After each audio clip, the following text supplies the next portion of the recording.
In this podcast, we are going to talk about the proposed changes in categorization of stocks. Mutual funds have seen a lot of churn in the last 2 years based on the reclassification of stocks as per category.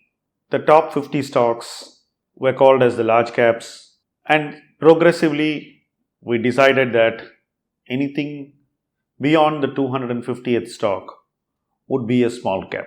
Ironically, the size of the first small cap company itself became over 8,000 crores as we speak. What happened really was that mutual funds began to crowd too much into the top 250 stocks. And this crowding significantly raised the valuations of the top 250 stocks. Another aspect of this change is that the difference between the 250th stock by market capitalization and the 500th stock by market capitalization now stands at 4 times. And stocks which did not come under the small cap classification today are virtually ignored. So, under this circumstances, there is going to be one more exercise of changing these classification to expand the category of midcaps. The proposal will increase the number of scrips under the category of midcap. While the exact details are going to be out next week, the intent is to expand the universe of midcaps. These kind of changes based on market capitalization are going to be needed more often if the market capitalization changes. If there is a sharp contraction in the market capitalization, then you need to contract the universe of stocks. If there is an expansion in the market capitalization, you need to expand the universe of stocks. Either ways, the categories will keep on changing and reclassification will keep happening, making stocks move from one category to another. Now, if we are going to do this frequently, it would mean that institutional investors need to frequently sell one set of stocks and will be forced to buy another set of stocks. These are not voluntary actions which they take because they think the stock's performance or potential has changed, but because categorization has changed. Assume a mutual fund is owning a set of stocks which are underperforming for a period of 1 or 2 years for various reasons. Assume another set of stocks outperform. What would happen because of this kind of categorization is that the mutual fund will sell the stocks which are not performing and buy the stocks which are performing.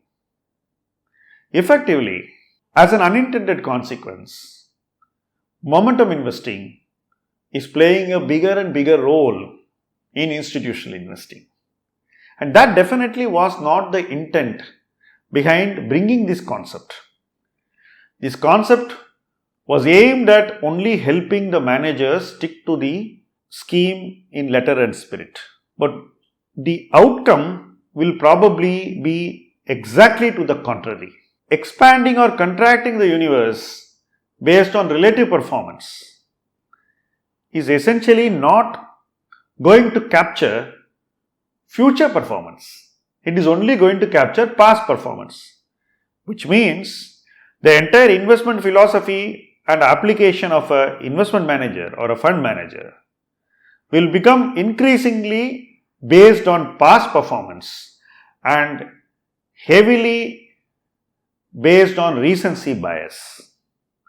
Certainly, that will not lead to great investing, because if some companies manage to build the momentum in their stock prices due to near-term factors, due to lack of liquidity in trading volumes, due to concentration of ownership, due to manipulation, or due to a combination of all these 4 factors, it is likely that everybody will be forced to buy these stocks at some point in time.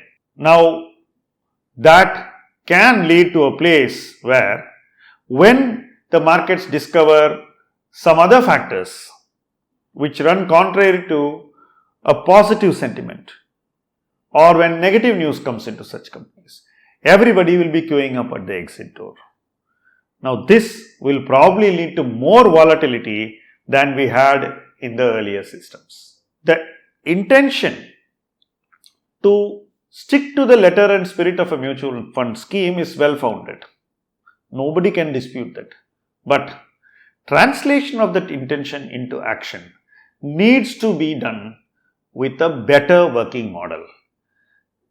Contracting or expanding the investment universe solely on the purpose of a rigid framework of market capitalization will not reflect the future performance potential of several companies, and investors in the mutual funds may end up owning companies more based on their recent performance in stock price than on the long-term potential of the business. This needs to be addressed differently, and I would think that merely expanding the universe to include more stocks is not going to solve the problem and would be more in the region or in the nature of first aid.